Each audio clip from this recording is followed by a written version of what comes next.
Capítulo 16. Somos espíritos. Tinha muito medo, pavor mesmo de espíritos.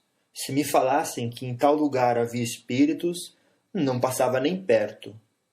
Somente depois de ter voltado à pátria verdadeira, à espiritualidade, foi que compreendi que somos espíritos e que eles coexistem no corpo físico. Minha vida encarnada foi complicada. Éramos 5 irmãos. Meu pai era pessoa severa, que nos educou dentro dos bons costumes. Porém, ele não tinha muita paciência comigo. Meus familiares achavam que eu era estranha, diferente dos outros. Normalmente sabia o que iria acontecer com todos nós. Quem da família morreria, ou se acidentaria, etc. Isto é, previa o futuro. Via vultos, ouvia risadas e tinha horríveis pesadelos que se repetiam. Sonhava que estava num caminho estreito, que contornava uma cachoeira alta e as águas batiam nas pedras. Pegava 3 crianças e as jogava lá de cima e ria. Depois escutava um homem dizendo: "Recorda seu crime, você pagará por ele." Corria desesperado e caía. Acordava quase sempre gritando, suando e tremendo. Não gostava de estudar e frequentei a escola somente por 4 anos. Meus irmãos arrumaram empregos e eu fiquei ajudando minha mãe nos serviços de casa. Mesmo sendo estranha, medrosa e saindo pouco de casa, arrumei um namorado, que era nosso vizinho. Meus pais gostaram dele, pois era um moço simples, trabalhador e bondoso. Num domingo, meu pai, um dos meus irmãos e esse moço foram pescar. Aconteceu um acidente. Eles estavam num barco e afastaram-se muito da praia, quando foram surpreendidos por uma forte tempestade. O barco virou e somente meu irmão se salvou. A tragédia me abalou muito e nunca mais fui a mesma. Sentia-me perseguida, ouvia sempre as risadas, os pesadelos se intensificaram e comecei a ver meu ex-namorado afogado me pedindo para tirá-lo do mar. Sofri muito. Não ficava sozinha, passei a dormir com minha mãe. Estava sempre chorando. Minha família me levou a médicos e tomei medicações fortes. Depois de um tempo, parei de ver meu ex-namorado. Minha mãe me levou a muitos lugares para receber bênçãos, mas não melhorava. Fomos a um centro espírita e lá disseram para a mamãe que eu necessitava voltar mais vezes, mas com medo até do nome do local, que tinha espírita, não quis ir mais. Passei a ver nos pesadelos o dono da voz que me acusava. Era um homem que deveria ter sido bonito, mas quando me olhava, com seu olhar frio, transmitindo ódio, era aterrorizante. Acordava e sentia-o ao meu lado. Anos se passaram. Minha mãe ficou doente e se preocupava muito comigo. Meus irmãos casaram e ela sabia que quando morresse não iriam me querer na casa deles. Às vezes, até meus sobrinhos tinham medo de mim. Escutava uma voz. Sabia ser daquele homem que via nos pesadelos. Ele me dizia: "Suicida, não seja covarde. Se você matou as crianças, tenha coragem e se mate." "Não," respondia e às vezes até gritava. "Não vou me matar. Não vou assassinar mais ninguém." Todos achavam que eu falava sozinha, mas estava respondendo à voz que escutava, do obsessor. "Mamãe," eu pedia, "vigie-me, não quero me matar." Um dia saí de casa para dar uma volta e tive vontade de me jogar na frente de um caminhão. Cheguei a ficar parada no meio da rua, escutando a voz: "Mate-se, covarde, morra!" Pessoas que passavam pela rua, ao me ver ali parada, gritavam comigo: "Sai da rua, Maria do Carmo! Vai para casa!" Uma vizinha me pegou pelo braço e me levou para meu lar.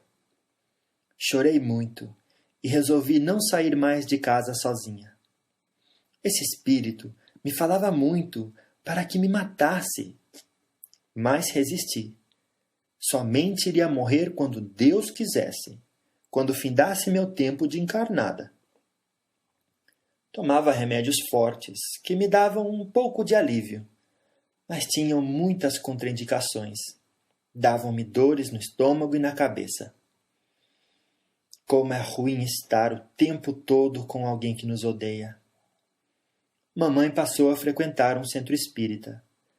Melhorou de sua doença e eu também.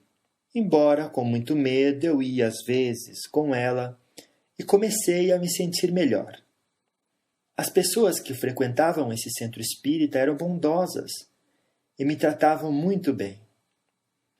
Para não dizer que ia num lugar onde tinha o nome espírita, referia-me a ele a Casa do Caminho.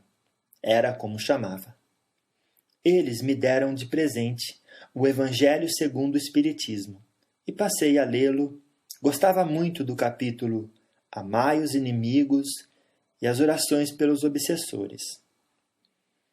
Foi-me recomendado que perdoasse aquele desencarnado que me perseguia e lhe pedisse perdão. Comecei a falar com ele quando o sentia por perto. Meu irmão, não sei o que lhe fiz. Deve ter sido uma grande maldade para você me odiar assim. Peço-lhe que me perdoe. Se fui má, não o sou mais.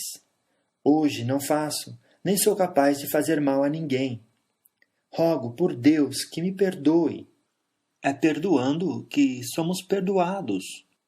Quando mamãe desencarnou, eu estava com 42 anos e meus irmãos me colocaram num asilo. Não achei ruim, pois lá não ficava sozinha. Dormíamos em quartos coletivos. Eles me deixavam ir 2 vezes por mês na Casa do Caminho. Um dia, aquele homem, o obsessor, num sonho, despediu-se de mim, dizendo: Vou embora, Maria do Carmo. Adeus.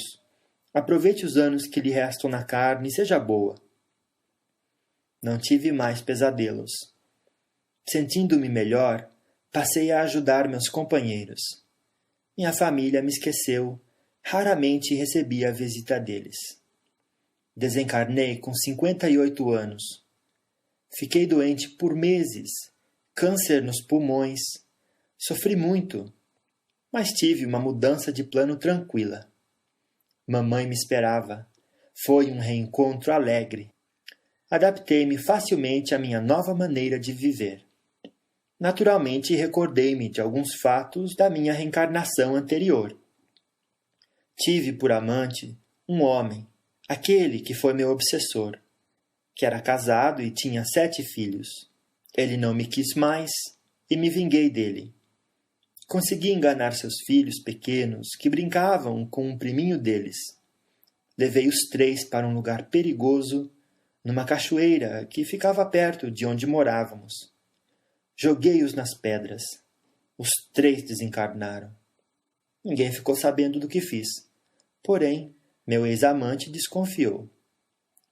Foi você quem os matou, acusou-me. Como neguei, ele fez um juramento. Se foi você, eu saberei um dia, e aí você me pagará. Saberei cobrar até o último centavo. Separamo-nos e não o vi mais. Anos depois, sofri um acidente e fiquei paralítica. Passei a morar sozinha numa casinha simples e pobre. Necessitava de esmolas para me alimentar.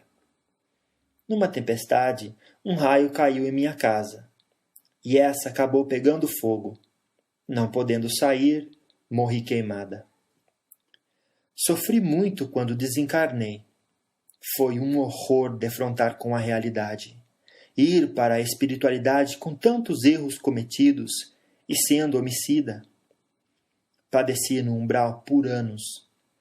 Fui socorrida quando me arrependi com sinceridade e fiz uma promessa a mim mesma de não errar mais.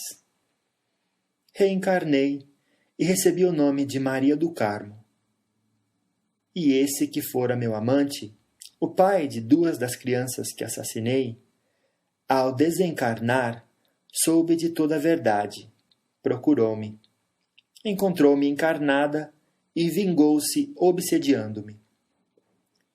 Vivi num envoltório físico atormentada.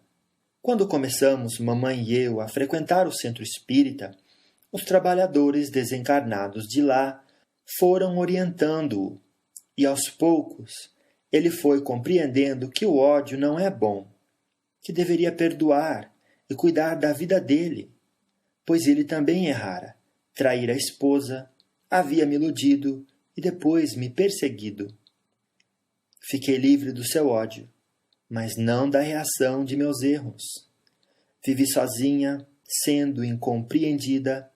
Sofri muito com medo e por minha doença, o câncer. Desencarnei sem perceber. Tive uma crise forte e essa foi suavizando. Adormeci tranquila e acordei sentindo-me bem. Como tinha escutado o pessoal da Casa do Caminho falar muito sobre desencarnação, desconfiei que estava na espiritualidade e quando vi minha mãe, tive certeza e foi uma alegria. Mamãe, disse ao vê-la, o que será de mim agora? Será feliz porque merece. Confiei na minha mãezinha e hoje sou feliz. Como também muito grata por termos a oportunidade da reencarnação. Desencarnar, tendo como bagagem os erros cometidos, é muito triste. Deixa-nos inseguro e com medo. Mas quando voltamos ao plano espiritual, sem erros e com algumas boas ações, esse retorno é agradável. Às vezes, perseguições como obsessões impulsionam as pessoas a melhorar seu caráter.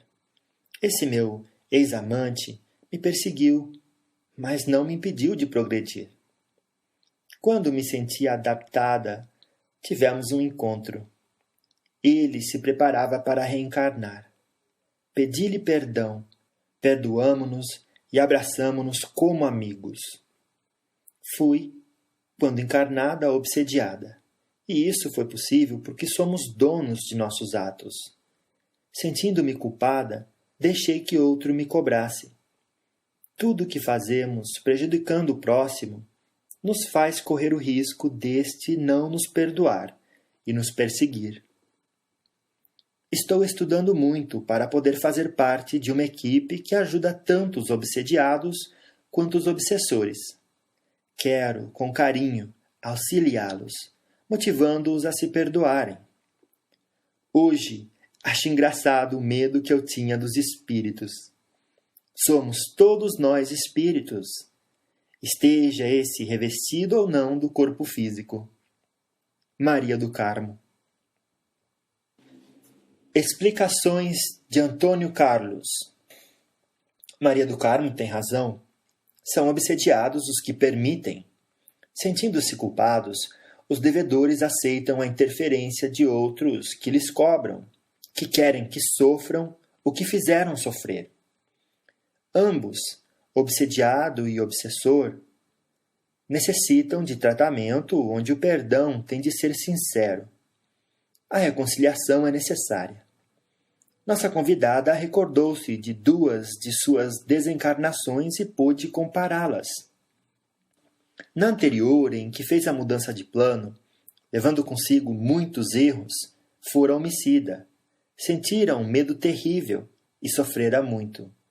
Nessa última, confiou plenamente em sua mãe, que lhe disse que seria feliz. Mereceu o socorro e fez sua passagem tranquila.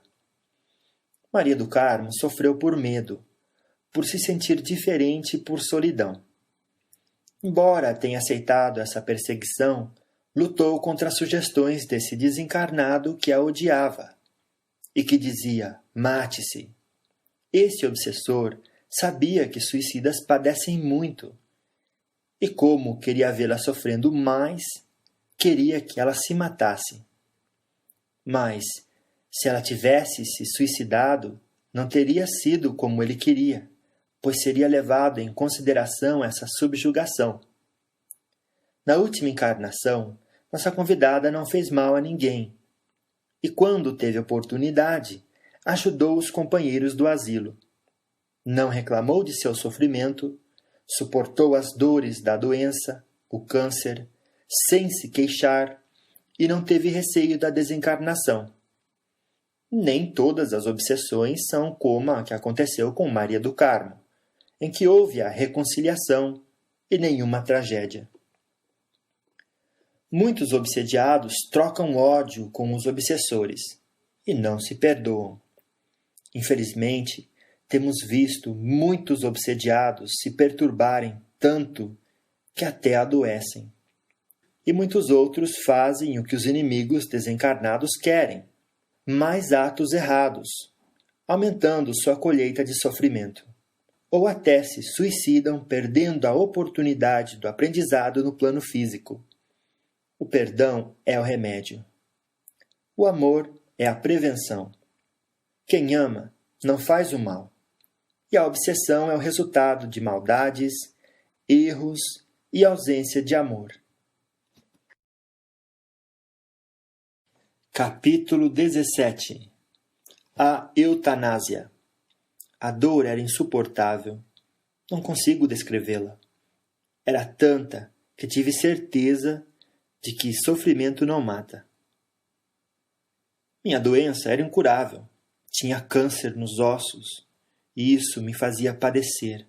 Havia me transformado. Antes era bonita. E agora, com muitos quilos a menos, estava magérrima, sem cabelos e com expressão de sofrimento. Causava pena. Ninguém reconhecia, naquele leito de hospital, a Emília de antes. — Você quer morrer, Emília? Perguntou meu marido. Pensei antes de responder. Sempre gostei de viver. Era disposta, alegre, animava as festas, os bingos de caridades, fazia reuniões que eram famosas e nas quais recebia amigos. Meus 2 filhos eram adultos e me admiravam. Tinham orgulho da mãe bonita que aparentava ser mais jovem. Amava meu marido e era amada. Queria viver, sim, mas como antigamente, antes da doença. Doente, minha maneira de viver mudou. Ia somente a médicos e hospitais. Estava cansada e respondi com dificuldade à pergunta do meu esposo. Sim. Ele me beijou. Meu irmão me acariciou. Dormi. Que sono estranho. Queria acordar e não conseguia. Não sentia mais as dores fortes, mas os mal-estares e os enjoos permaneceram. O que mais incomodava era não conseguir acordar daquele sono ruim.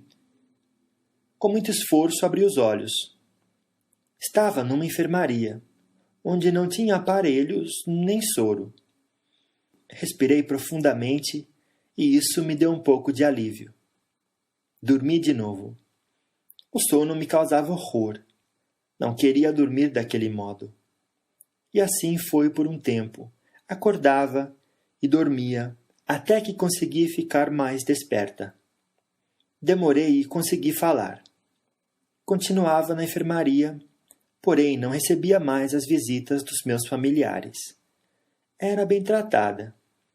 Sentia poucas dores, tinha enjoos e vomitava uma gosma escura.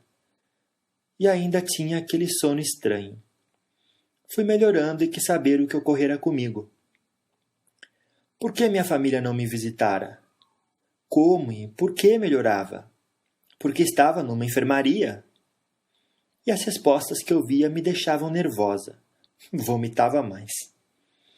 Colocaram-me num veículo e descemos num determinado local.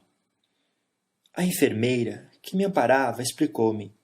Aqui é um local de orações, um centro espírita. Já ouvira falar de curas realizadas por pessoas médiuns. Achei que me levaram ali para me curar. Alegrei-me e prestei atenção. Gostei das orações, do carinho dos que estavam ali. Mas depois fiquei inquieta. Aproximavam os doentes dessas pessoas pertencentes ao centro espírita. Eles falavam, elas repetiam, e outras pessoas as orientavam. Quis mais do que nunca acordar daquele terrível pesadelo. Mas sentia estar acordada. Chegou minha vez. Com carinho, uma mulher me fez ver a diferença que existe entre meu corpo e o corpo de quem repetia o que eu dizia. Explicaram-me o que é a morte do corpo físico para todos nós, e que eu havia mudado de plano. Chorei desesperada. Fui consolada. Voltei para a enfermaria. Fiquei apática e não quis levantar do leito. Queria ter a vida de antes, estar bem, junto de minha família e amigos. Novamente fui levada ao centro espírita. Gostei de conversar com eles, que me animaram. Senti-me melhor. Não aceitei a mudança de plano, mas não tinha como reverter a situação e acabei me conformando. Quando melhorei, soube que meu irmão e meu marido pediram para o médico aplicar-me uma injeção que acabasse com meu sofrimento. Praticaram a eutanásia. Quando ele me perguntou se queria morrer, respondi que sim, mas nem desconfiei que eles fossem fazer isso. Quando estamos sentindo uma dor forte, insuportável, queremos nos livrar dela. E se achamos que a morte nos livrará do sofrimento, a resposta é sim, para cessar a dor, e não propriamente para morrer. Não queria morrer, nunca desejei. Ainda bem que a morte não é o fim, o extermínio. Não sabia, quando encarnada, o que era a morte. Nunca me preocupei em saber. Queria viver. Não queria a doença, nem o sofrimento. O medicamento que me deram me fez dormir, dificultando o desligamento do meu espírito do corpo físico morto. Como ainda tinha alguns dias na matéria, onde deveria passar pelo sofrimento, o desencarne não me deu o alívio que me daria se eles não tivessem realizado a eutanásia. Fiquei um tempo no hospital de um posto de socorro da espiritualidade. Fui me recuperando aos poucos. Fiquei meses dormindo e não quis acreditar que havia feito a mudança de plano. Assim, fui trazida numa sessão de orientação a desencarnados. Depois, como fiquei apática, novamente me levaram a um centro espírita, nas abençoadas sessões de auxílio. Aí comecei a me sentir melhor. Volte, Emília, a ser alegre. A vida aqui é maravilhosa. Não quis discordar. Não era ruim viver ali, mas gostava de festas, de viver encarnada. Esforçava-me para me acostumar. Saber de meus familiares foi ao mesmo tempo bom e ruim. Eles estavam bem, meus filhos haviam se casado, amavam as esposas e os filhos e lembravam-se pouco de mim. Meu marido casou-se de novo e era feliz. Você, Emília, tem tudo para estar bem. Esqueça a maneira que viveu quando encarnada e aprenda a amar a vida na espiritualidade.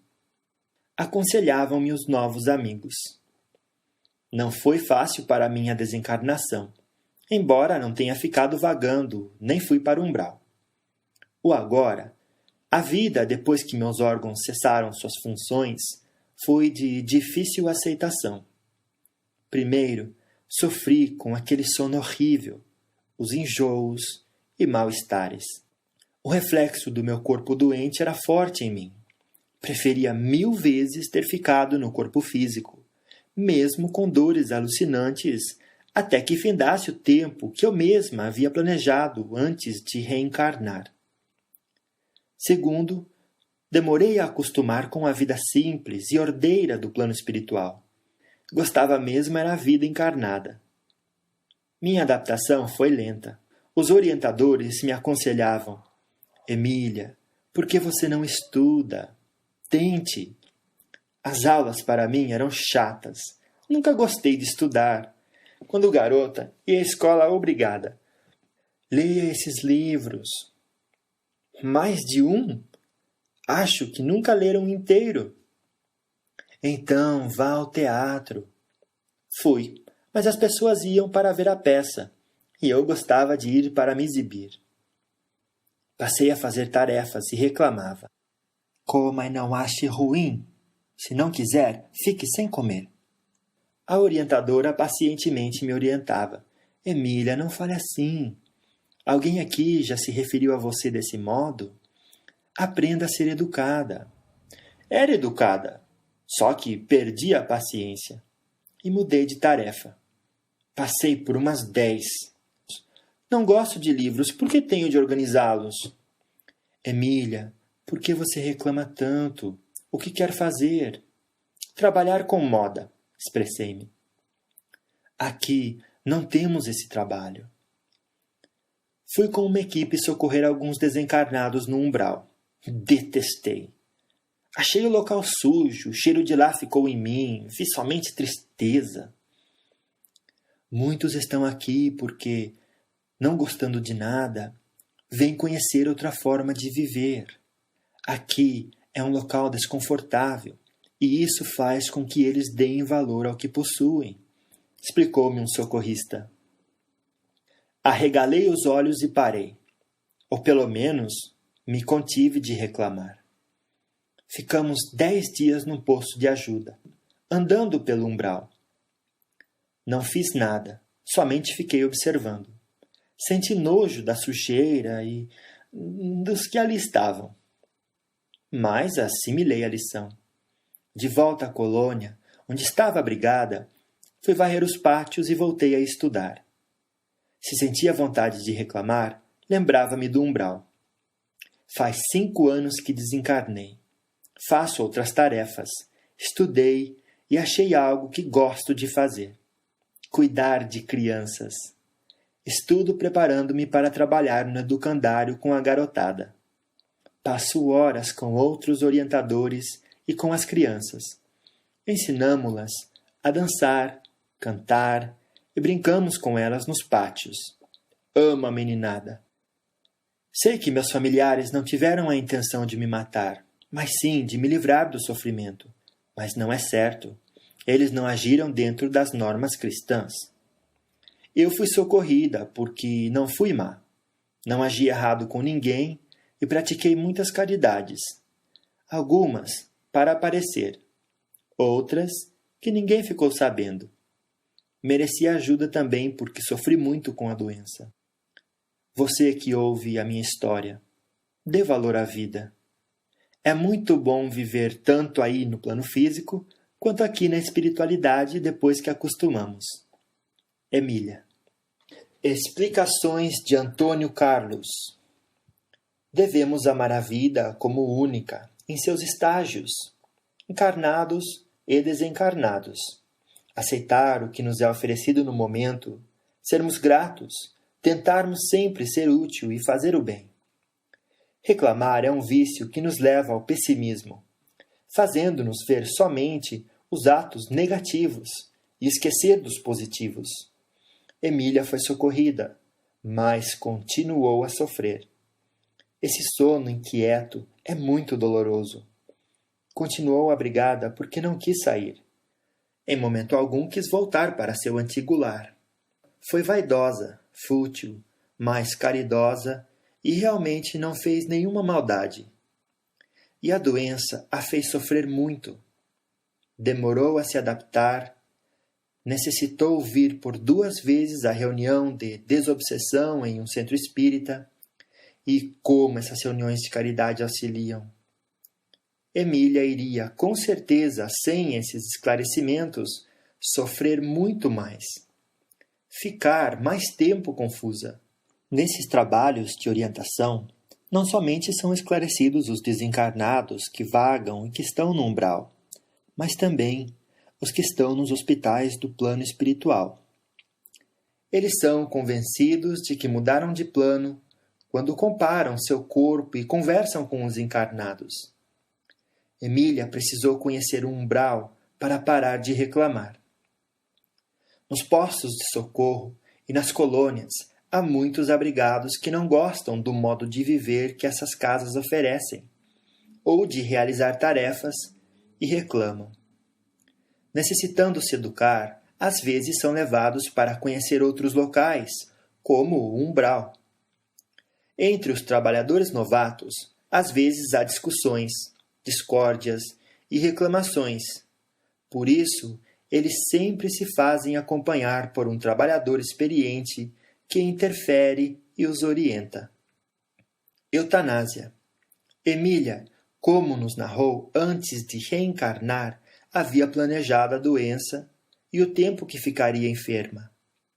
Ela poderia ter amenizado o sofrimento se, quando encarnada, tivesse se dedicado mais ao trabalho no bem. Ao abreviar seu tempo, continuou sofrendo desencarnada. Nada na espiritualidade é regra geral. Aqui temos a história dela. Mas não é certo a prática da eutanásia.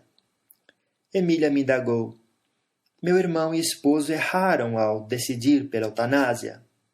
Sim, erraram. Não agiram corretamente. Não tiveram a intenção de matar. E a intenção pesa muito nos erros que são cometidos. Você continuou sofrendo. Não aliviaram seu padecimento. Se Emília tivesse a intenção realmente de se suicidar, iria com certeza sofrer mais. Ao responder sim, foi como ela disse, queria parar de sofrer. Existe a eutanásia praticada de muitas formas. Muitos pacientes nem sabem nem opinam. Normalmente, esses são desligados com certa dificuldade. Fato que não ocorreria se fosse pelo desencarne natural. O socorro está no merecimento deles.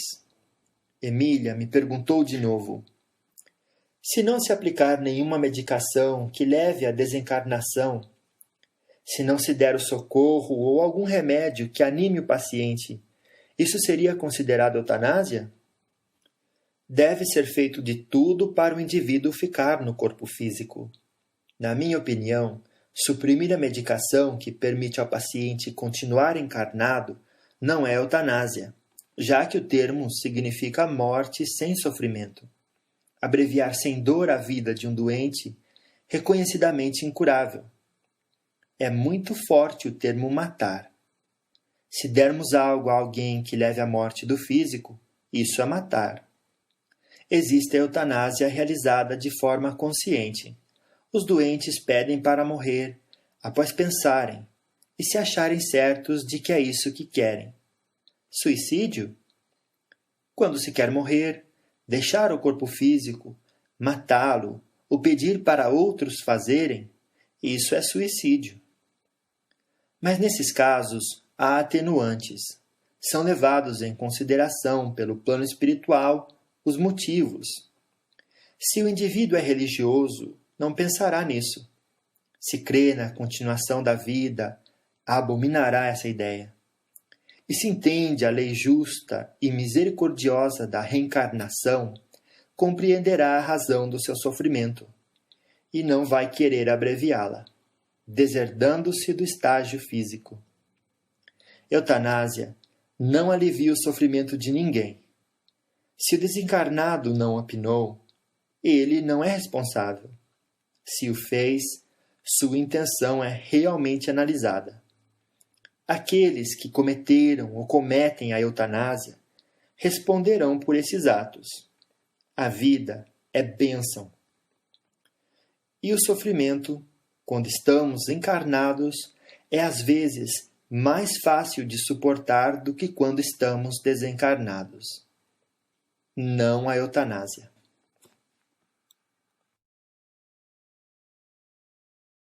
Capítulo 18. Deus lhe pague e obrigado. Obrigado, dona Mariquinha. Deus lhe pague. Saíram duas mães com seus filhos de minha casa e meu marido sorriu dizendo: Mariquinha, você sabe quantos agradecimentos já recebeu em sua vida? Não sei. Não benzo crianças por isso, respondi. Uma amiga que estava em casa opinou: se esses agradecimentos enchessem barriga, você estaria redonda de tão gorda. Gratidão fortalece a alma, respondi sorrindo. Já faz 40 anos que Mariquinha benze crianças de quebranto, susto e tantas outras coisas. Somente deixou de participar da assistência social da paróquia porque adoeceu. Ela ia todas as tardes fazer a sopa para ser distribuída aos pobres. E hoje ainda faz crochê para o bazar da igreja, disse meu esposo. O senhor tem orgulho dela, não é? Perguntou minha amiga. Tenho. Já sabia que Mariquinha benzia a garotada quando começamos a namorar. Quando a conheci, encantei-me com seus lindos olhos azuis. Agora entendo que não foi somente pela cor deles, mas sim pela bondade e meiguice que eles transmitem. A mulher é um anjo. Dona Mariquinha, que sorte a senhora tem! Tantos anos de casada e o marido ainda está apaixonado. Expressou-se minha amiga. Como consegue fazer tantas coisas? Tenho tentado, expliquei, fazer tudo do melhor modo possível. É só repartirmos bem nosso horário, organizarmos-nos para fazer tudo o que queremos. Minha avó me ensinou a benzer crianças e vou fazer até quando Deus quiser. A amiga foi embora e fiquei pensando na minha vida. Tive realmente de me organizar para dar conta de tudo o que tinha para fazer. Tive 5 filhos e mais 2 adotivos, que já estavam casados. E conosco morava uma neta, rebento da minha filha mais velha, que estava na sua 2ª união. Essa neta era do seu primeiro casamento, e era nossa alegria.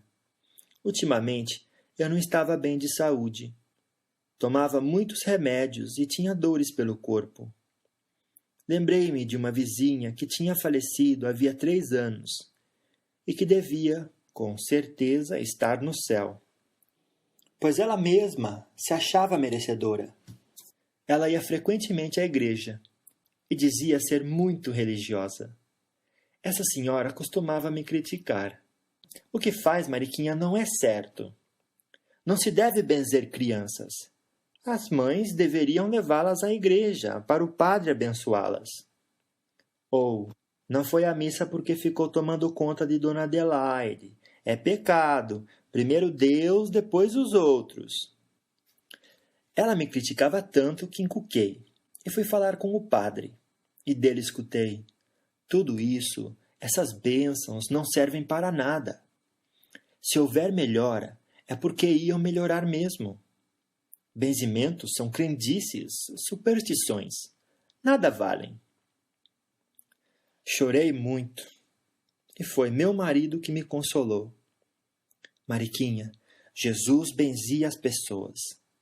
Ele estendia as mãos sobre os enfermos e orava. O mestre Nazareno disse que todos poderiam fazer isso, que bastava crer e querer fazer o bem. O padre estudou muito e esqueceu das coisas simples. Não dê atenção a essa vizinha. Ela é orgulhosa como o pavão. Continue a fazer o bem. E continuei. Palmas no portão me fizeram parar de pensar. Outras crianças para benzer. Fui dormir no horário costumeiro e acordei num local diferente. Uma moça, enfermeira, toda sorridente, aproximou-se de mim. Bom dia, dona Mariquinha. Quer um suquinho? Está delicioso. Bom dia, respondi. Ela colocou uma bandeja na minha frente, ajudou-me a acomodar-me e me deu o suco. A moça falava sem parar. Que o dia estava lindo, as flores perfumadas, etc. Depois de ter, pela 3ª vez, indagado se necessitava de alguma coisa, ao que eu respondi que não queria mais nada, ela se afastou. Fiquei sozinha pensando o que poderia ter me acontecido. Um senhor, com aparência de médico, entrou no quarto, cumprimentou-me e indagou gentilmente. Está precisando de alguma coisa, dona Mariquinha? O senhor é médico? Perguntei em vez de responder. Ele sorriu e afirmou com a cabeça. Estou estranhando, exclamei. Por que estou aqui? Fiquei doente de novo? Esse ano é a 3ª vez que me internam. Que hospital é esse? Estou sendo bem atendida e até agora não tomei injeções. Tive alguma crise? E é melhor fazer uma pergunta de cada vez, respondeu ele rindo. A senhora está se recuperando e não necessita de injeções. Dona Mariquinha, o que a senhora acha que acontece com as pessoas que falecem? São julgadas por Deus, respondi. Isso se dá em algum lugar? Onde? Será que Deus está somente nesse local ou em toda parte dentro de nós? Se Ele está dentro de nós e em todos os lugares, não necessitamos ir para um lugar particular para sermos julgados. Julgar. Acredita mesmo que Deus premia ou castiga? O Pai Celeste é amor. E se por acaso existir esse julgamento, o que será dos julgados depois? Sofrimento sem piedade para os que agem erroneamente ou descanso para os bons? O médico saiu e fiquei pensando o que ele dissera. Por que ele me falara tudo aquilo? Pareceu-me ser uma pessoa séria.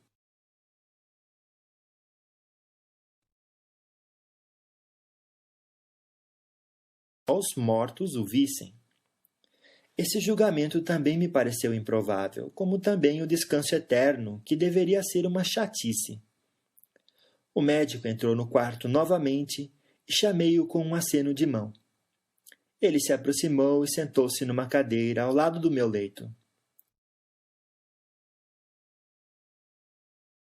As mãos estavam tortos e agora não estão mais. Não sinto falta de ar, nem tonteira. Aqui é muito sossegado para ser num hospital comum. Estou num quarto sozinha, luxo que não poderia pagar. E o senhor me disse umas coisas estranhas. Por isso eu lhe peço, diga-me a verdade. Em vez de falar, ele me olhou. Seu olhar era tranquilo e bondoso. Recordei-me.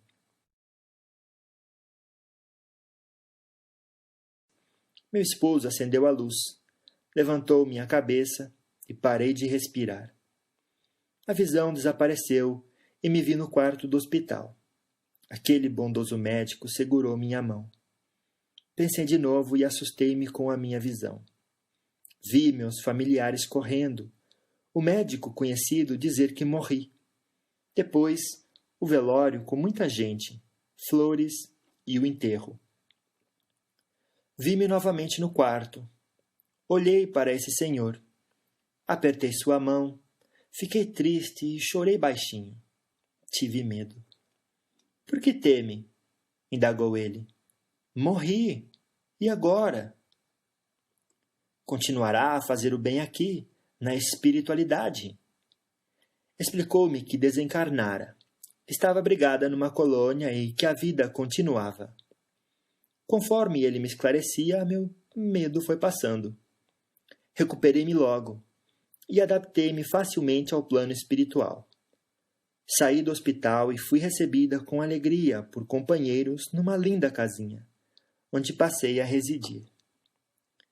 Fui aprender a viver sem o envoltório físico. Em pouco tempo estava apta a servir. Alegrei-me. Fui fazer minha primeira tarefa, ajudar numa enfermaria do hospital os desencarnados ali abrigados que ainda sentiam os reflexos do corpo físico. Admirada, ali encontrei, necessitando de auxílio, a vizinha que me criticava. — Mariquinha! Exclamou ela assustada. — Você aqui? Trabalhando? Tem condições de ajudar? Quando você morreu? Desencarnei há pouco tempo, respondi. Como estava bem, foi-me dada a oportunidade de servir. E você, por que está aqui? Mariquinha, tenho pensado muito em você. Vivemos lá na Terra de modo diferente. Eu não perdia uma missa. Orava, cultuava um Deus humano com atos externos e fáceis. Agora compreendo que Deus é supremo e quer que o amemos, que oremos, mas que façamos o bem ao próximo. Ainda bem que você não me deu atenção e continuou fazendo o bem. Você, Mariquinha, amou muito mais a Deus do que eu. Desencarnei pensando que seria recebida no céu, julgada com pompa, e decepcionei-me muito. Para mim, bastava ser religiosa, e orgulhei-me disso. Dei mais valor aos atos externos. Chorou muito, e eu a consolei. Logo você estará bem, confie. Continuei fazendo meu trabalho. No final, a orientadora me cumprimentou, motivando-me. Mariquinha, você será uma tarefeira excelente. Mas o que a preocupa? Contei-lhe do encontro com minha ex-vizinha. E ela me explicou. Verá muitos casos aqui na espiritualidade assim, como o de sua ex-vizinha. Pessoas que praticam atos externos apenas para manter aparências e julgam-se merecedoras de um céu de ociosidade. Não são errados os atos externos, desde que eles sejam realizados com sentimento. A oração nos liga às energias benéficas, mas são nossas boas ações que nos levam à fonte dessas energias. Você, Mariquinha, fez muito bem. Sabe quantos Deus lhe pague e obrigados com sinceridade você recebeu no período em que esteve encarnada? A orientadora sorriu e, depois de alguns segundos, concluiu, pois foram muitos. É fazendo o bem que nos preparamos para nos tornarmos bons. Muitas pessoas fazem o bem com algum objetivo, mas com o treino passam a fazer porque querem. Amam e fazem-no então espontaneamente. A gratidão que recebemos é uma bênção que recebemos, para aprender a amar. Quem recebe gratidão ama, e esse possui um bem de incalculável valor. Ao voltar para nossa casinha, agora meu lar, fiquei pensando. Estava feliz encarnada, mas a desencarnação para mim foi fácil e continuei feliz. Tive a certeza de que o bem que fiz a outros, para mim o fiz. E os obrigados e Deus lhe pague são tesouros que me acompanham. Pude ver meus familiares em visitas periódicas, continuam a viver com problemas e alegrias. Sou sempre lembrada com carinho, pois deixei aos meus entes queridos um bom exemplo de vida. E isso foi a melhor coisa que fiz a eles, que tanto amo. Depois de 2 anos de tarefas diversas e estudos, fui trabalhar no educandário local, onde são abrigados os que desencarnaram em tenra idade. Cuido com muito carinho das crianças que sempre amei. Minha desencarnação foi prazerosa. Maria do Rosário. Explicações de Antônio Carlos. Como seria bom se todos tivessem uma mudança de plano como essa nossa convidada. A morte não nos causaria mais medo. Que bom saber que existe desencarnação assim. É tão fácil ser merecedor dessa dádiva. É só fazer o bem, ser bom, amar de forma simples, verdadeira e sincera a nós mesmos e ao próximo. Mariquinha benzia crianças, usava fórmulas, repetia 3 vezes determinadas frases e orava. Semelhantes aos passes que os espíritas aplicam, nesses atos trocam-se fluidos negativos por outros positivos. Quando queremos fazer o bem, basta vontade, mas se ainda não sabemos fazê-lo, sem fórmulas, não tem por que não usá-las. Um dito antigo: a caravana passa e os cães ladram. Mariquinha caminhou com a caravana. A vizinha que a criticava nos pareceu como o cão que latiu e não caminhou. Quem presta muita atenção no que os outros fazem, normalmente não tem tempo para fazer algo de útil, nem caminhar. Também essa nossa convidada não parou para receber flores de elogios. Sejamos como os que caminham na caravana, não parando para nenhuma crítica.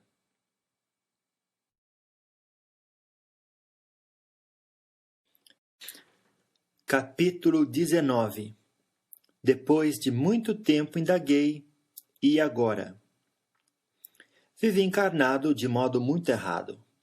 Cometi muitos atos ruins, mas também fiz coisas boas. É difícil uma pessoa ser somente má, como são raros os que são totalmente bons. Mas as ações más pesam muito mais. Numa briga de gangues rivais, fui assassinado. Foram 2 tiros no peito. Caí. Perdi a consciência somente por minutos. Tonteei e o nada. Fui voltando do que pensei ser um desmaio e escutei gritos, xingamentos. Percebi que ainda havia luta. Silêncio. Pararam os tiros. Percebi que um dos meus companheiros aproximou-se de mim e falou: "Vamos embora. A polícia não tarda a vir. Zé, você tem certeza que Jano morreu?" Senti 2 deles agacharem-se ao meu lado. Olharam meus ferimentos. Zé colocou a mão na frente do meu nariz. "Está morto, malditos! Eles vão pagar!" Mais blasfêmias. Saíram. Senti muito ódio, um sentimento tão forte que me fez levantar. Saí em perispírito, deixando o corpo físico morto no chão. Sentia-me ferido e do meu ferimento saía muito sangue. Ouvi risadas. Vi outras pessoas que não conhecia. Julguei serem do outro bando. Um deles falou rindo: "Você está mortinho, boneca." Fraco, tonto e confuso, ainda assim avancei nele e apertei-lhe o pescoço. "Ei, calma! O chefe nos mandou buscá-lo." Novo desmaio. Mas antes, ouvi as sirenes da polícia. Acordei num quarto pequeno e na penumbra. Olhei tudo. Havia somente a cama onde estava deitado e uma mesinha. As paredes e a roupa de cama eram de cor cinza. No alto, uma minúscula janela. Achei que era de noite, porque por ela entrava pouca claridade. Olhei para meu peito. Lá estavam os 2 furos sangrando, sem curativos e doloridos. "Oi, Jano. Você está bem instalado?" Observei a visita, não o conhecia. Temi estar prisioneiro. Ia responder com xingamentos.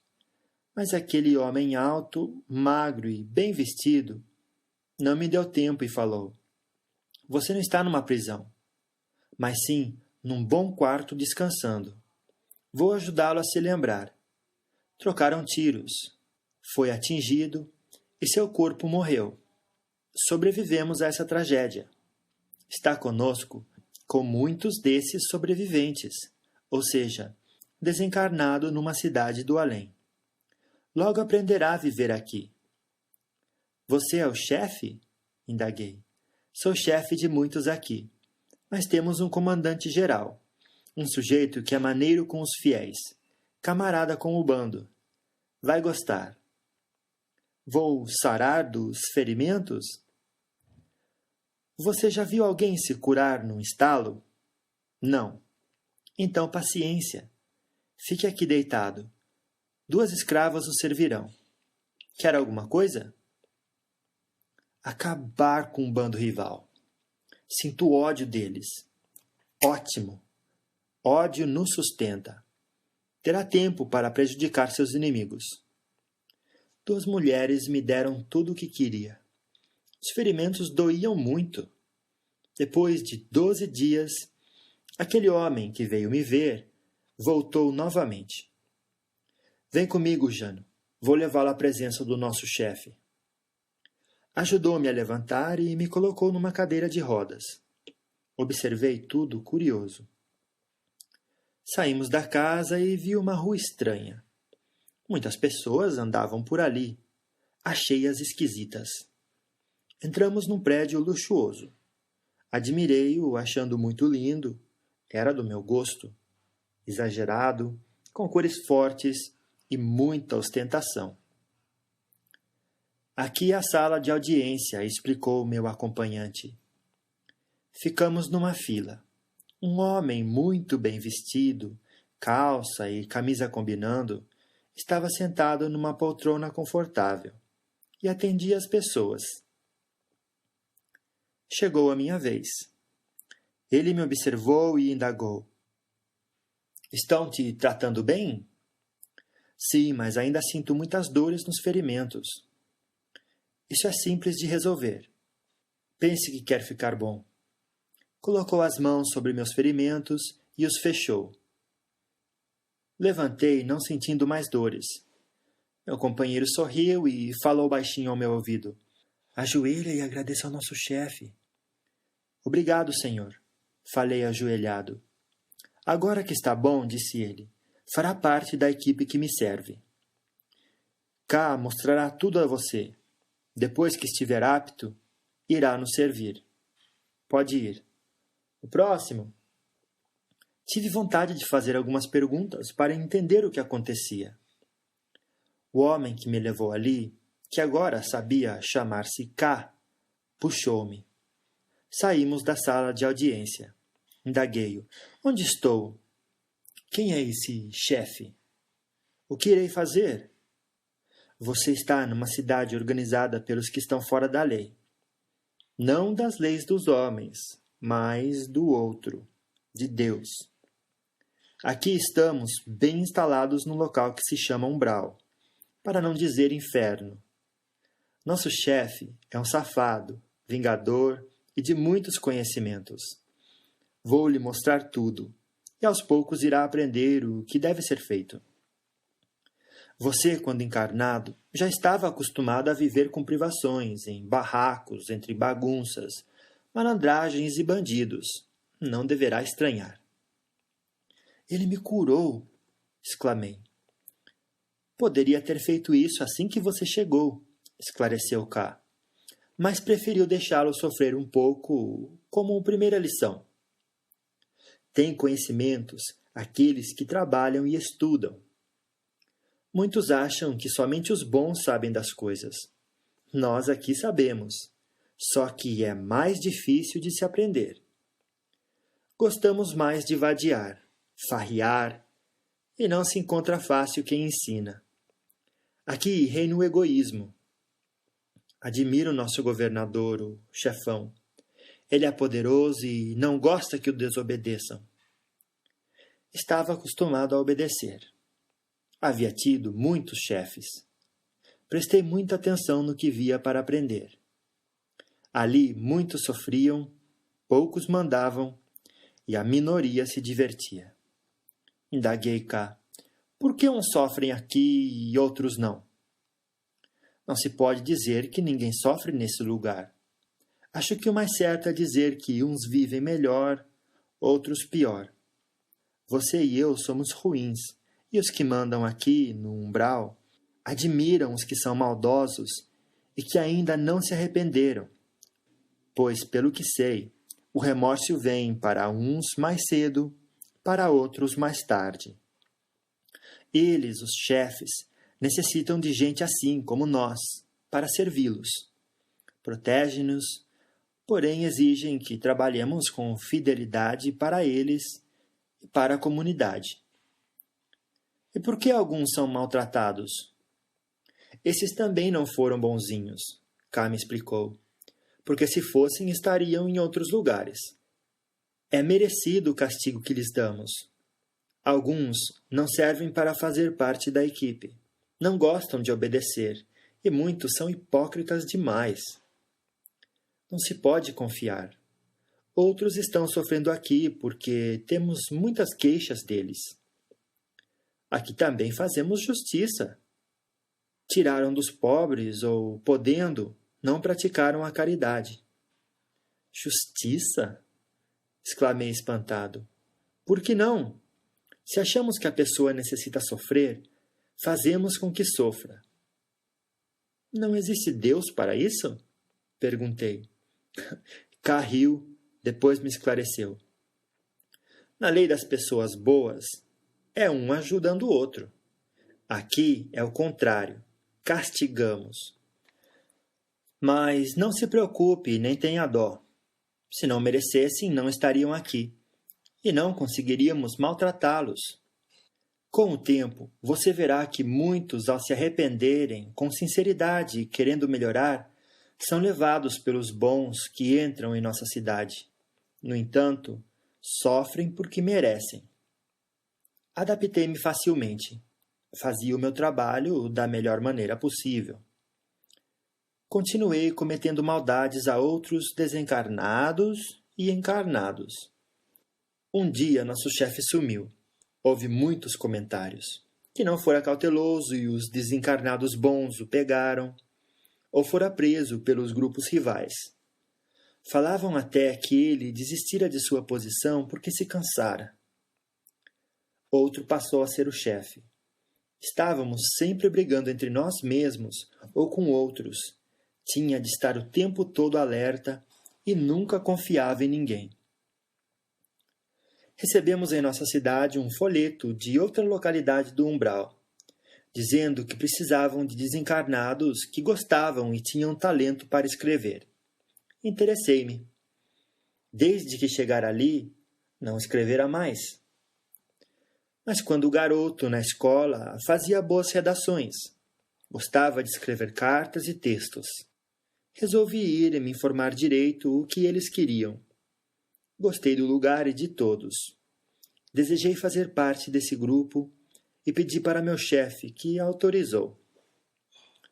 O que mais gostei foi que ali, naquela pequena cidade, não fiquei sob domínio de ninguém. Éramos autônomos, denominávamos-nos camaradas. Não tinha de obedecer a tantas ordens. Passei na prova de redação. Fui aceito e comecei a estudar. O objetivo era instruir encarnados ou usar da mediunidade deles para narrar o que a organização queria. Depois de meses estudando juntos, fomos divididos em 3 grupos que se especializariam nas atividades do bando. Na primeira turma, ficaram os que iriam instruir ou usar da mediunidade para incentivar a vingança, ódio, brigas e endeusar o sexo. O segundo grupo se especializaria em desanimar e levar descrença aos que poderiam vir a ser e os que estavam sendo úteis. Passei a fazer parte do terceiro grupo. Nosso aprendizado era mais sutil. Iríamos enganar, iludir para tentar levar divisão e confusão dentro da doutrina espírita, que era um campo fértil a eles por ter muitos médiuns. Para fazer isso, tivemos de ler muitos livros espíritas. Compreendi o porquê de os moradores do umbral quererem combater o espiritismo. Os livros narravam o que acontecia com as pessoas que tiveram o corpo físico morto. Era desagradável ler tantas coisas sobre Jesus e sobre o Evangelho, mas o estudo era sério. Tínhamos de fazê-lo. Vocês têm de saber o que eles sabem. Somente se engana com perfeição, dominando o assunto, dizia nosso orientador, que não gostava que o chamássemos de chefe. Alguns dos que estudavam conosco sumiram no decorrer do curso. É o perigo que corremos, esclareceu o orientador. Por mais que escolhemos nossos trabalhadores, há desertores. Quero pessoas capazes de enganar, odiar e camuflar esse ódio. Quero os fingidos. Terminamos o curso com a turma bem menor. Mas os que concluíram estavam treinados, com conhecimentos e vontade de atingir os objetivos. Nosso orientador não forçava ninguém e não se importava com os que deserdavam. O trabalho é bem feito quando se faz espontaneamente, dizia ele. Passamos a observar encarnados que seriam, ou que queríamos que fossem, nossos instrumentos. Agora vocês escolhem por quem querem se passar. Leiam com atenção tudo o que essa pessoa escreveu. Imitem seu estilo, vão para perto dos médiuns, psicógrafos e boa sorte. Recomendou nosso orientador. Todos nós escolhemos nomes importantes e conhecidos. Para enganar melhor, modificávamos até nossos perispíritos. Não tem graça nem como imitar desconhecidos. Nosso grupo adquiriu a forma de pessoas respeitadas e lá fomos nós colocar em prática o que aprendemos. Fomos enganar. Fui todo entusiasmado. Na primeira tentativa me dei mal. Aproximei-me de um jovem que começava a treinar psicografia. Ditei a ele uma mensagem bonita, propondo um trabalho diário para escrevermos um livro. Ele duvidou ser o espírito que assinei. O moço deu a mensagem para o pai, que era um espírita estudioso e cauteloso a analisar. Descobriram a fraude e fui repelido. Conforme soube depois, o mentor dele permitiu que eu me aproximasse desse encarnado e ficou feliz com a prudência do seu pupilo. Aquele jovem não seria enganado. Na segunda tentativa fui melhor. Aproximei-me de uma médium. Fiquei meses observando-a. Ela frequentava um centro espírita, onde pouco se estudava, e achavam que dificilmente seriam enganados. Quando escrevi por intermédio dela e assinei um nome conhecido e respeitado, ela se empolgou.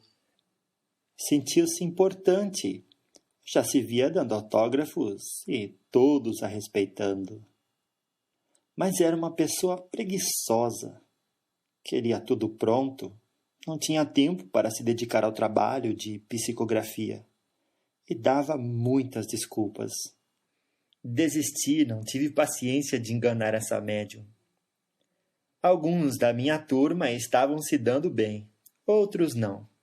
Muitos encarnados não se deixam enganar por não serem vaidosos, por analisar e indagar o porquê de um espírito conhecido escrever por eles. Como também davam esses escritos para pessoas que entendiam de literatura, principalmente espírita, analisarem. Outros foram enganados para a alegria do nosso orientador, que sabia que esse trabalho daria frutos de separação e discórdia. Achei interessante visitar uma pessoa que já trabalhava com a psicografia. Pelo menos, essa não era preguiçosa. Aproximei-me, fui tratado com educação, mas não deu para enganar. Ela orava demais. Era uma chatice ficar perto dela. Suas preces me incomodavam muito. Vendo que ia fazer um livro com muitos convidados, pedi para escrever. Queria contar aos encarnados que a desencarnação de pessoas más pode ser prazerosa e que viver fazendo mal tinha vantagens. A médium me respondeu que quem coordenava seu trabalho era seu mentor desencarnado, que se quisesse escrever, deveria falar com ele. Ao desejar comunicar-me com ele, vi-o. Estava ali o tempo todo. Fiquei nervoso, mas disfarcei.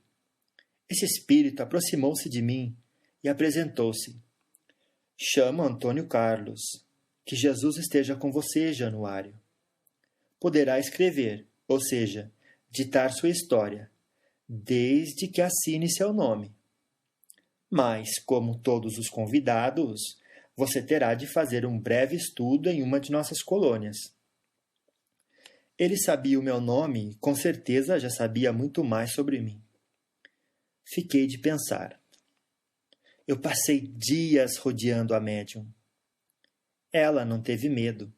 Acho que nem se importou. Fiquei curioso para saber como era esse estudo e como seria a colônia deles. Aceitei. Antônio Carlos me levou à colônia A Casa do Escritor, onde, segundo ele, desencarnados que queriam escrever por médiuns vinham aprender. Olhei tudo curioso, mas disfarcei fingindo não estar interessado. Achei-a simples, porém encantadora. Impressionei-me com a fraternidade que ali existia e com a forma carinhosa que se tratavam. Antônio Carlos me deixou numa sala com 12 alunos. Todos me cumprimentaram. Ninguém me indagou nada. E o primeiro encontro transcorreu normalmente. Estava resolvido a enganá-los. O assunto estava interessante. Prestei atenção e participei. Quando a aula terminou, ao sair da sala, encontrei com Antônio Carlos, que estava me esperando e me trouxe de volta. Compreendi que não conseguiria ir a essa colônia sozinho. Não a acharia. Isso me chateou. Antônio Carlos todos os dias me esperava num local. Levava-me à colônia e me trazia de volta. Nas primeiras aulas, tudo bem, deu para fingir. Mas percebi que já não estava fingindo, estava gostando.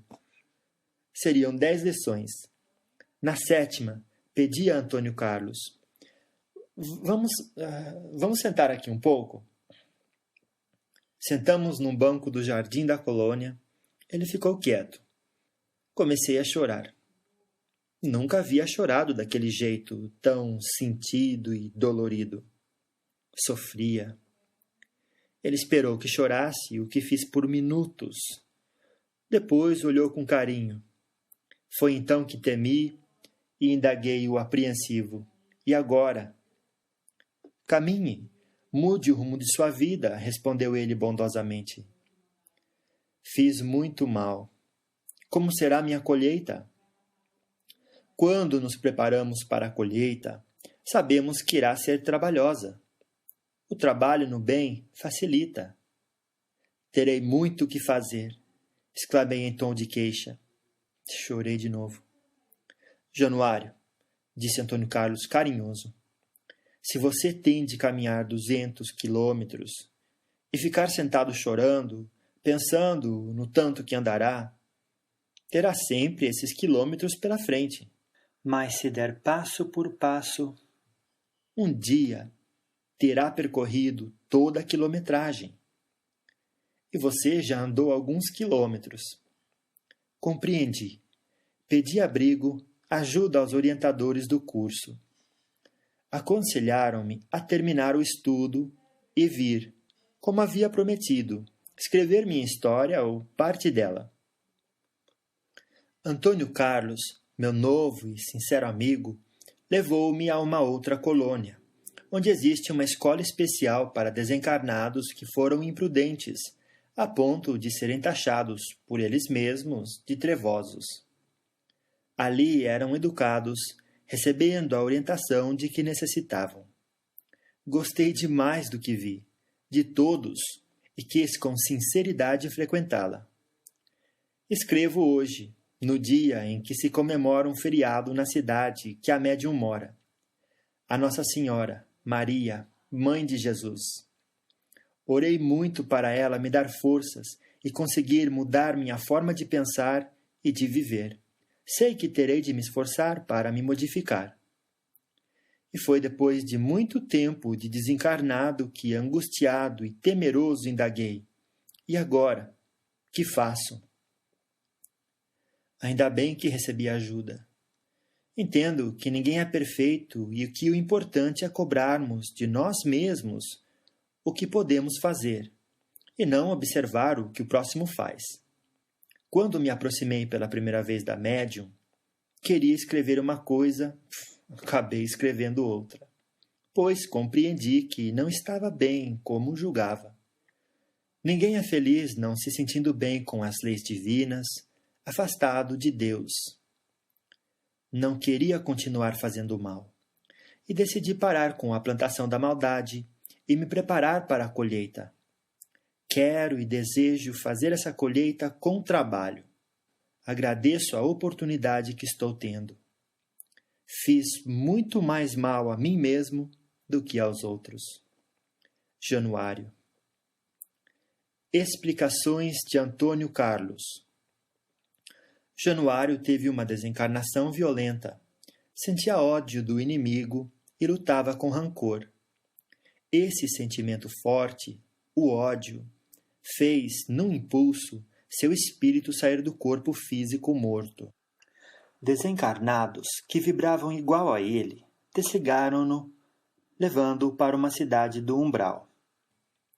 Se ele não tivesse se enturmado e ficado submisso, teria sido preso, ou se tornado um escravo. A desencarnação para Januário, de imediato, não mudou muito sua forma de viver e agir.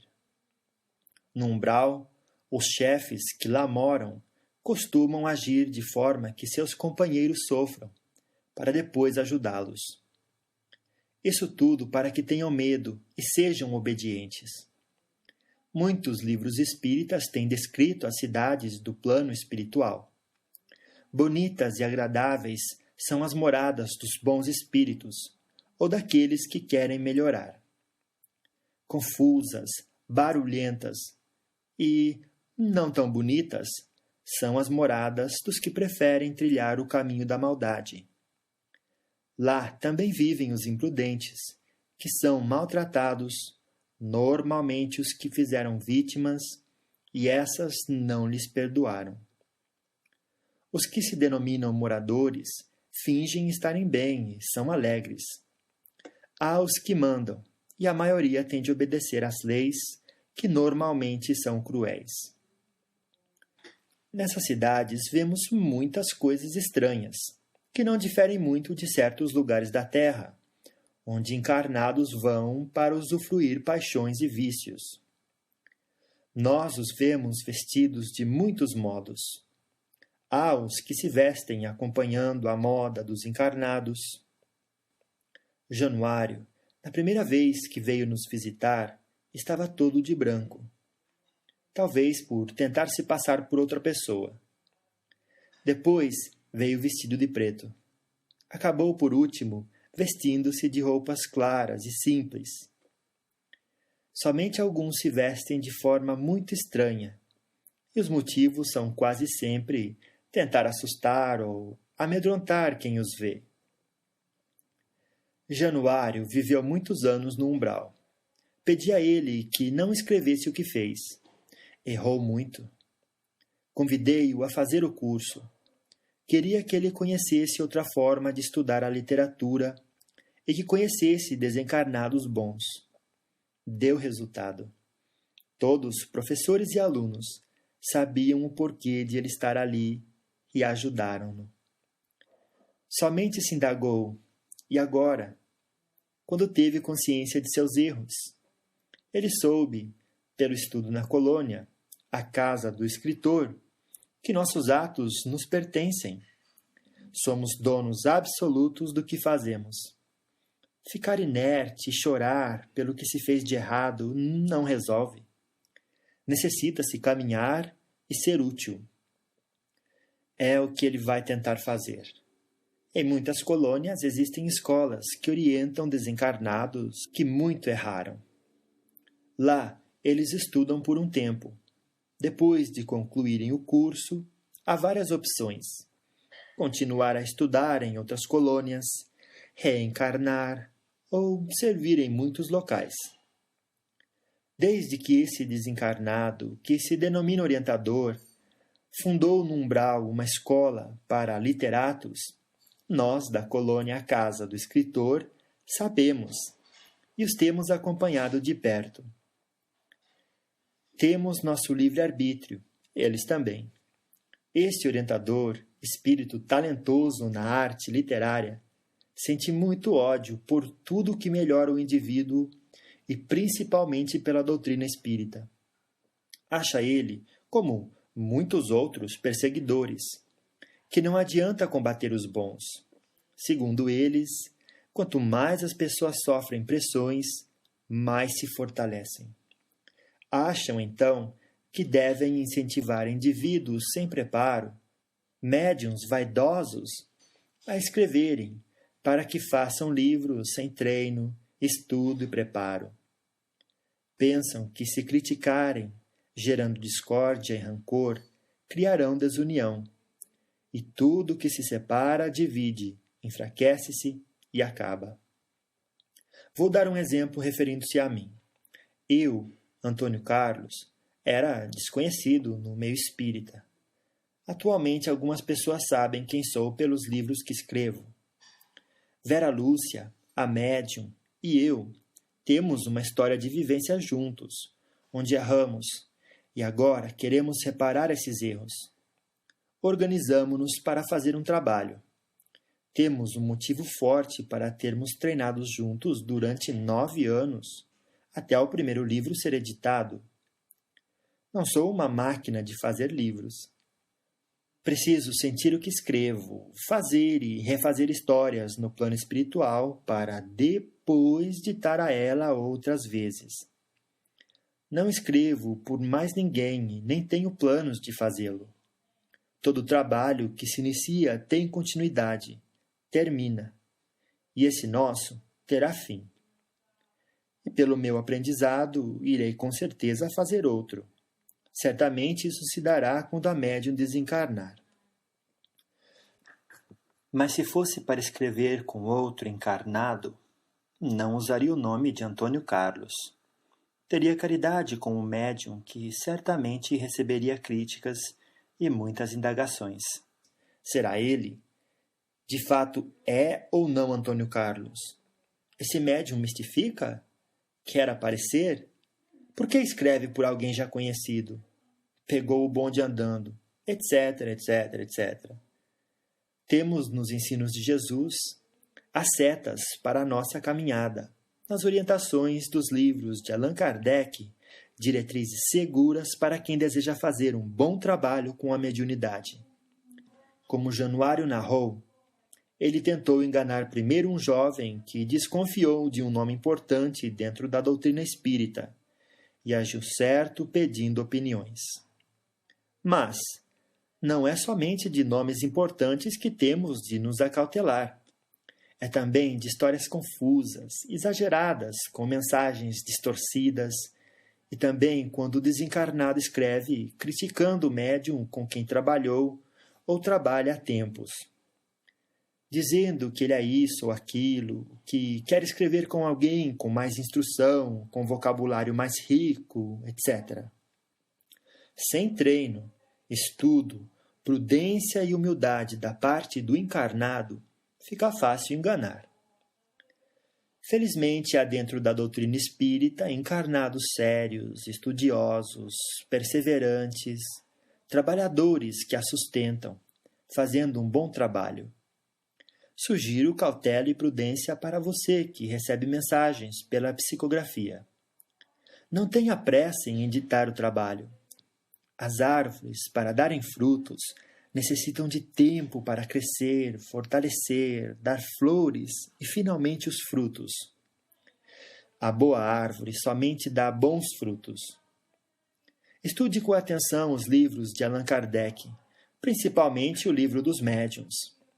Recomendo também o livro No Invisível, de Leon Denis. Transcreveremos aqui alguns trechos por acharmos de grande importância. Nada verdadeiramente importante se adquire sem trabalho. Uma lenta e laboriosa iniciação se impõe aos que buscam os bens superiores. Como todas as coisas, a formação e o exercício da mediunidade encontram dificuldades, bastantes vezes já assinaladas. Leon Denis, No Invisível, capítulo 5.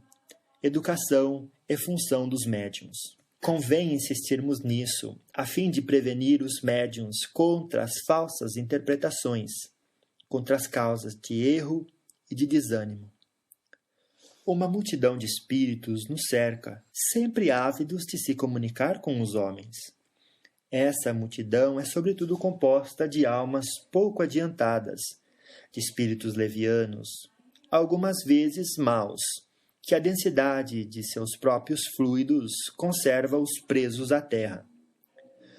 O médium Inexperto, recebe ditados subscritos por nomes célebres, contendo revelações apócrifas que lhe captam a confiança e o enche de entusiasmo. O inspirador invisível conhece-lhes os lados vulneráveis, lisonjeia-lhe o amor próprio e as opiniões, superexcita-lhes a vaidade, cumulando-o de elogios e prometendo-lhe maravilhas. Pouco a pouco, vai desviando de qualquer outra influência, de todo exame esclarecido, e o leva a se insular em seus trabalhos.